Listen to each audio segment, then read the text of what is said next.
सुखपुर एक छोटा सा गांव था। रोड पक्की नहीं थी, पर लोग पक्के थे। सुबह मंदिर की घंटी बजती, फिर लोग अपने काम पर लग जाते।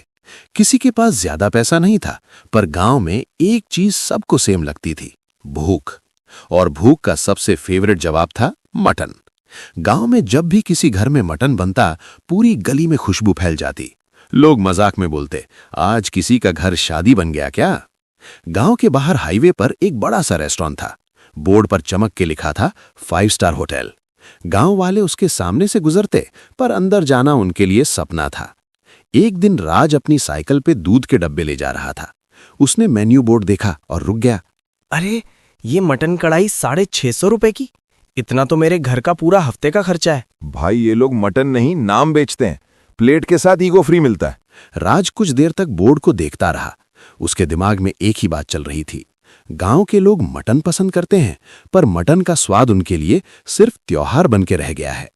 रमन, एक दिन मैं ऐसा कुछ करूंगा कि गांव का आदमी भी मटन पेट भर के खा सके, बस 10 रुपए में। 10 रुपए? तू मटन की बात कर रहा है या भेलपुरी की? मैं सीरियस हूं, देख लेना। रमन हंस दिया, पर राज का चेहरा सीरियस ही रहा। राज घर आया और अपनी मां सीता को ये बात बता दी। बेटा, सपना अच्छा है, पर मटन सस्ता नहीं होता। तू तोड़ मत लेना खुद को। अम्मा, मैं खुद को नहीं तोड़ूंगा, मैं रास्ता निकालूंगा। राज ने अगले दिन से एक्स्ट्रा काम पकड़ लिया। सुबह दूध, दोपहर में किसी के खेत पर मजदूरी और शाम को छोटा सा स्टॉल बनाने की तैयारी। रमन भी हेल्प कर रहा था, लेकिन उसका स्टाइल अलग था। वो काम करते करते जोक्स मार देता, ताकि राज थक के भी हंसे। भाई जब तेरा स्टॉल फेमस होगा ना, मैं तेरा बॉडीगार्ड बनूंगा। बस सैलरी मटन में लेना। ठीक है, पर पहले स्टॉल तो बनने दे। राज गोपाल बुचर के पास गया। गोपाल काका थोड़े कड़क थे, पर हार्ट से ठीक। गोपाल काका, मुझे मटन चाहिए। मैं गांव वालों को सस्ता खिलाना चाहता हूँ। शुरू में कम, जो भी बन सके। ठीक, पर एक बात, वेस्ट नहीं, मटन की इज्जत होती है। पक्की बात? राज ने गांव के चौराहे के पास एक छोटी सी जगह ले ली। एक पुराना चूल्हा, एक कढ़ाई, 2 पतीले।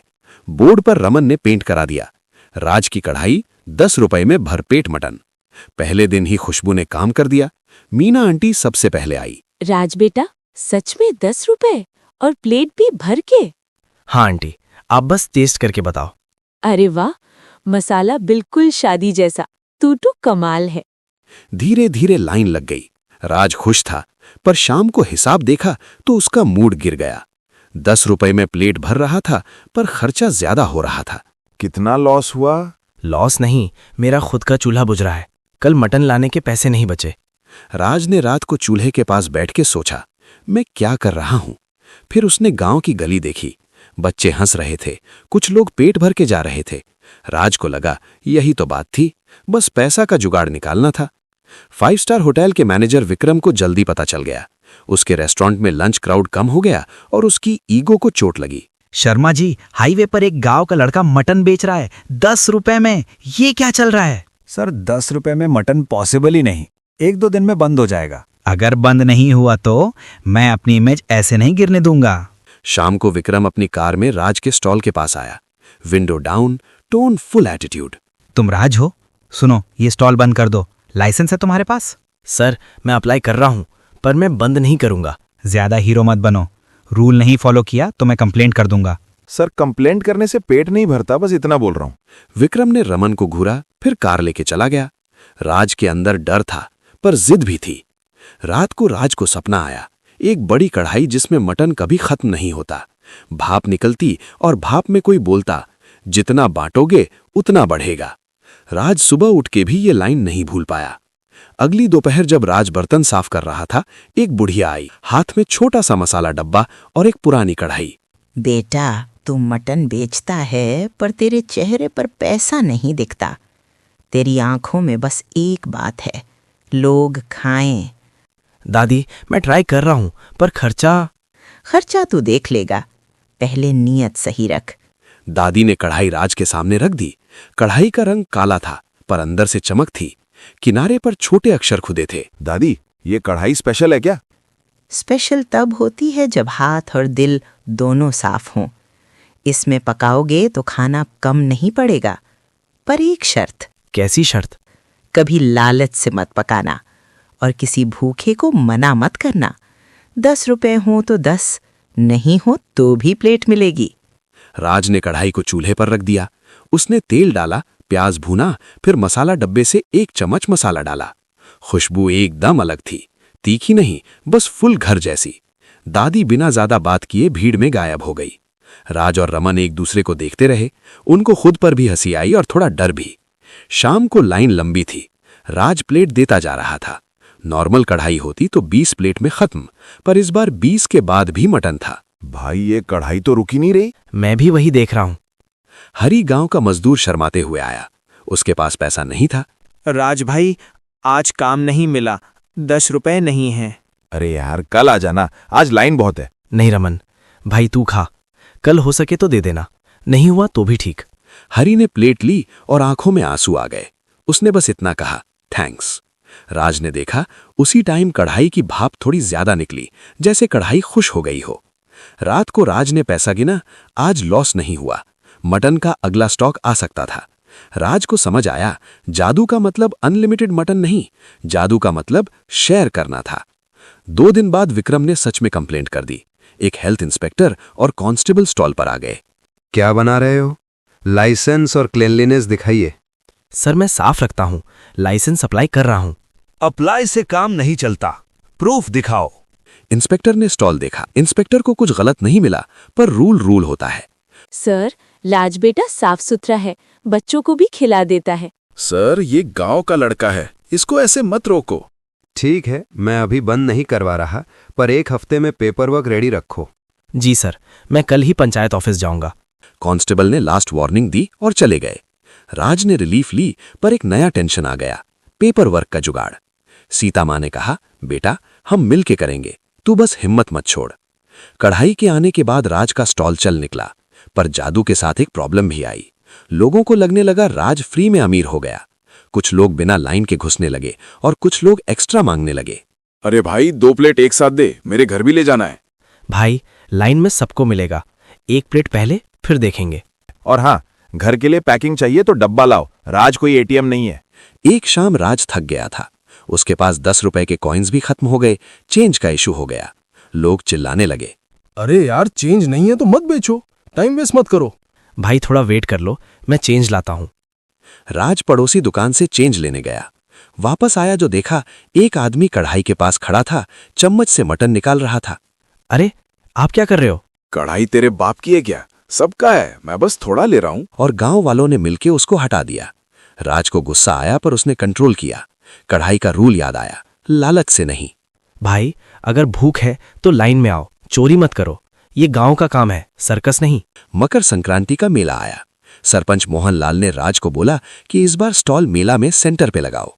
राज बेटा, गांव को तेरी याद रहेगी, बस मैनेज कर लेना, क्राउड बड़ा होगा।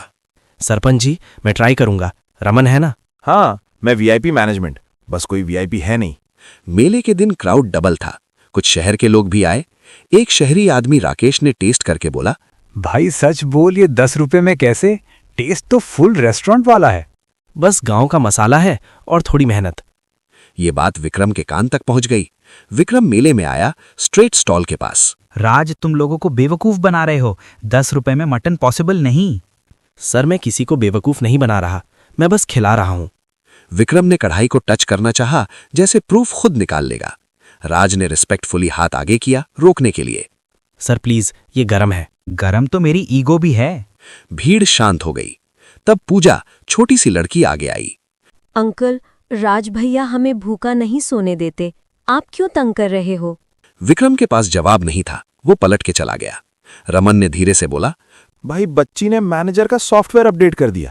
मेला खत्म होने के बाद 2 दिन तक बारिश होती रही। गांव की कच्ची सड़क और ज्यादा चिपक गई। राज का स्टॉल चल तो रहा था, पर लोग कम आ रहे थे, क्योंकि भीख के कौन लाइन में खड़ा रहे। उसी वीक गोपाल काका ने मैसेज भेजा कि मटन का रेट बढ़ गया है। शहर में डिमांड ज्यादा थी। राज बेटा, आज का रेट थोड़ा टाइट है, मैं भी क्या करूं, बकरा महंगा आ रहा है। मैं समझ रहा हूं, आप बस इतना करो, जो पॉसिबल हो मुझे दे दो, मैं प्लेट कम कर दूंगा, पर बंद नहीं करूंगा। राज ने रमन से बात की। रमन का मूड बारिश की तरह थोड़ा ऑफ था। भाई प्लेट कम करेगा तो लोग बोलेंगे तू भी 5 स्टार बन गया। इसलिए मैं प्लेट कम नहीं कर रहा, मैं बस आज मटन थोड़ा कम ला रहा हूं, प्लेट सेम रहेगी। देखते हैं। राज को अंदर से डर था कि कहीं जादू फेल ना हो जाए। एक दिन पूजा की मां सुनीता स्टॉल पर आई। उसके चेहरे पर टेंशन थी। सुनीता, क्या हुआ? तू इतनी परेशान क्यों है? आंटी, मम्मी को बुखार है। डॉक्टर ने बोला है कि खाना टाइम पे दो। राज ने तुरंत सुनीता के लिए गरम प्लेट पैक कर दी। उसने एक्स्ट्रा ग्रेवी भी दी, बिना कुछ बोले। बेटा, तू अपना खाना भी तो खा ले। अम्मा, मैं बाद में खा लूंगा, पहले इनका घर संभल जाए। रमन ने धीरे से राज को बोला, भाई तू समझता है ना, लोग इसको फ्री सर्विस समझ के आदत ना बना ले। आदत तब बनती है जब नीयत खराब होती है। ये इमरजेंसी है, और वैसे भी गांव में आज मैं हेल्प करूंगा, कल कोई और करेगा। 5 स्टार होटल में विक्रम को लगने लगा कि सिर्फ कंप्लेंट से कुछ नहीं होगा। उसको मसाले का राज चाहिए था। शेफ शर्मा ने बोला कि टेस्ट में कुछ अलग है। सर, इसमें नॉर्मल गरम मसाला नहीं लग रहा, कोई स्पेशल मिक्स है। अगर वो मिक्स मिल जाए हम भी बना सकते हैं। तो फिर पता करो, लोग टेस्ट के लिए जा रहे हैं। विक्रम ने होटल के एक जूनियर वेटर राजू को बोला कि स्टॉल के आसपास घूम के देखे। राजू गांव का ही लड़का था और राज को पहले से जानता था। राजू, बस देख क्या करता है, कौन सा मसाला, ज्यादा हीरो मत बन। राजू स्टॉल पर आया। उसने राज को देख के ऑकवर्ड स्माइल दी। राजू, तू यहाँ मटन खाएगा? नहीं भाई, मैं तो बस ऐसे ही, मैनेजर ने बोला था देख के आओ। राज को समझ आ गया। उसने राजू को साइड में ले जाके बोला, देखो, तू अपना काम कर, पर चोरी वाली बात मत कर, गांव का नाम खराब होगा। भाई मैं क्या करूं, जॉब भी तो चाहिए। तू जॉब कर, पर मेरी कढ़ाई पे हाथ मत लगाना, और अगर कभी भूख लगे प्लेट यहीं से ले लेना। उसी रात जब स्टॉल बंद हो गया, रमन को कुछ आवाज सुनाई दी। वो वापस मुड़ के आया। 2 आदमी बर्तन के पास कुछ ढूंढ रहे थे। ओए, क्या कर रहे हो? किसका हाथ है ये? राज भी आया।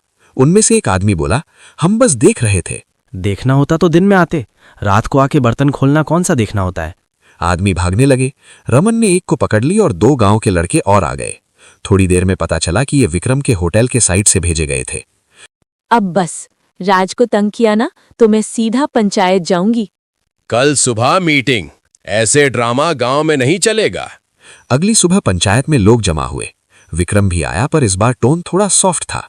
विक्रम बाबू, गांव के बीच में आपका होटल है, पर गांव को तंग मत करो। कंपटीशन ठीक है, चोरी नहीं। मैं चोरी नहीं करवा रहा था, मैं बस देखना चाहता था। देखना है तो लाइन में खड़े हो जाओ। गांव का रूल सिंपल है। विक्रम को वार्निंग मिल गई। राज भी कुछ नहीं बोला, बस सर हिला दिया। राज और रमन रात को स्टॉल बंद कर रहे थे। रमन ने फाइनली पूछा, भाई सच बता, ये कढ़ाई का सीन क्या है? मैं तो तेरा दोस्त हूं। मुझे भी पूरा नहीं पता, बस इतना समझ आ रहा है कि जब मैं किसी को मना नहीं करता, कढ़ाई कम नहीं होती। मतलब अगर तू कभी गुस्सा हो गया या किसी को भगा दिया तो? राज चुप हो गया। उसको भी यही डर था। उन दोनों ने डिसाइड किया, कढ़ाई को बिजनेस ट्रिक नहीं बनने देना, बस गांव का काम रहने देना। सीता माँ ने भी समझाया, बेटा, खाना बांटने का नियम सिंपल है। नीयत खराब हुई तो खाना भी खराब हो जाएगा। उसने मन में एक प्रॉमिस किया, मैं इसको शो पीस नहीं बनाऊंगा। कुछ दिन बाद 5 स्टार होटल में क्राउड और गिर गया। विक्रम परेशान था। उसने अपने पिता पंडित हरिशंकर को बुलाया। बेटा, तुम इतना गुस्सा क्यों रहते हो? तुम्हारा होटल चल रहा है, फिर भी तुम्हारा दिमाग शांत नहीं। पापा, गांव का लड़का मेरे बिजनेस को खा जा रहा है। चलो देखते हैं। हरिशंकर जी राज के स्टॉल पर आए। राज बेटा, तुम ये क्यों कर रहे हो? पंडित जी, बस इसलिए कि गांव का आदमी भी मटन खा सके और किसी को भूखा फील ना हो। हरिशंकर जी ने विक्रम को देखा। बेटा, तुमने कभी सोचा है कि तुम्हारा बिजनेस किस लिए है? सिर्फ पैसा या लोग भी? विक्रम कुछ नहीं बोला। हरिशंकर जी ने जोर नहीं डाला, बस विक्रम को एक प्लेट लेने को बोला। विक्रम ने निवाला लिया। उसका फेस 1 सेकंड के लिए सॉफ्ट हुआ। ये मसाला मेरी माँ भी ऐसे बनाती थी। विक्रम ने राज को देखा। राज, मैं तुम्हें बंद करवाना चाहता था, गलत किया, सॉरी। हाँ, ये तो गलत ही था। अच्छा हुआ बोल दिया। ठीक है सर, अब आगे क्या? मैं हेल्प कर सकता हूँ। Licence, supplier, hygiene. तुम गांव के लिए अच्छा कर रहे हो, पर सिस्टम भी चाहिए। राज ने थोड़ा सोचा। उसने अपनी शर्त रखी। हेल्प तभी जब 10 रुपए में भरपेट मटन का प्रॉमिस नहीं टूटेगा। डील। सिस्टम सेट हो गया, बिजनेस स्टेबल हो गया। पर जादू का सबसे बड़ा टेस्ट अब आया जब कोई बाहर वाला ऑफर लेके आया। एक शहर का बिजनेसमैन सुनील स्टॉल पे आया। राज भाई, आपका कॉन्सेप्ट हिट है। आप फ्रेंचाइज खोलो, मैं इन्वेस्ट करूंगा। रेट 80 रुपए रख दो, प्रॉफिट डबल। रमन की आंख चमकी। 80 रुपए सुन के उसको लगा लाइफ सेट। राज के दिमाग में भी 1 सेकंड को थॉट आया। भाई सोच ले, हम भी थोड़ा रिलैक्स कर लेंगे। राज ने कढ़ाई की तरफ देखा। उसको दादी की शर्त याद आई, लालच से नहीं। नहीं भाई, ये यहीं रहेगा, गांव के लिए। आप पागल हो क्या? जादू को बेच के करोड़पति बन सकते हो। मेरे लिए करोड़पति होना मतलब नहीं, मेरे लिए ये है कि हरी भाई जैसा आदमी बिना शर्माए प्लेट ले सके। बिजनेसमैन चला गया। रमन थोड़ा डिसअपॉइंटेड था, पर राज के डिसीजन में फोर्स था। रमन ने एक सांस ली। ठीक है यार, तू जो सही समझे। बस एक रिक्वेस्ट है, कल एक्स्ट्रा प्लेट बना देना। बनेगी, तू भी खा लेना। एक रात राज स्टॉल बंद करके घर जा रहा था। मंदिर के पास वही दादी खड़ी थी। बेटा, सुना है कोई ऑफर आया था? हाँ दादी, पर मैंने मना कर दिया। अच्छा किया। जादू का काम पैसा बनाना नहीं, भूख मिटाना है। राज ने हिम्मत करके पूछा, दादी आप कौन हो? मैं बस एक याद हूँ। जब लोग खाना बांटना भूल जाते हैं, मैं याद दिला देती हूँ। दादी ने राज के हाथ में मसाला डब्बा दिया। खाली हो गया तो भर जाएगा, बस नीयत सेम। फिर वो धीरे धीरे अंधेरे में गायब हो गई, जैसे कोई सीधा रास्ता भी एक पल में मोड़ बन जाता है।